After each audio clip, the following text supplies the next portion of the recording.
Welcome to our comparison of two popular portable dryers, the Euhomy Compact Laundry Dryer and the Portable Clothes Dryer. In this video, we will explore their features, performance, and suitability for your laundry needs. Whether you're living in a small apartment or looking for a travel-friendly option, we've got you covered.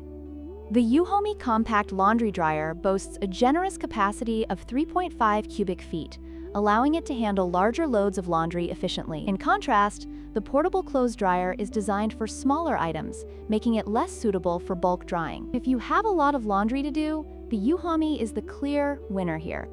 When it comes to power, the Euhomy dryer outshines the Portable Clothes Dryer with its robust 1,500 watts compared to the latter's 600 watts. This means the Euhomy can dry clothes faster and more efficiently, making it a better choice for those who need quick results.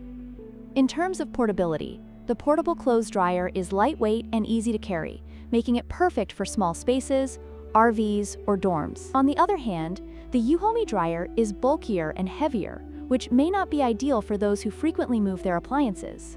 If portability is a priority for you, the Portable Clothes Dryer is the better option. In conclusion, both the Euhomy Compact Laundry Dryer and the Portable Clothes Dryer have their unique advantages. The Euhomy is perfect for larger loads and faster drying, while the Portable Clothes Dryer excels in portability and ease of use. Depending on your needs, one may be a better fit for you than the other. Don't forget to like, share, and subscribe for more comparisons.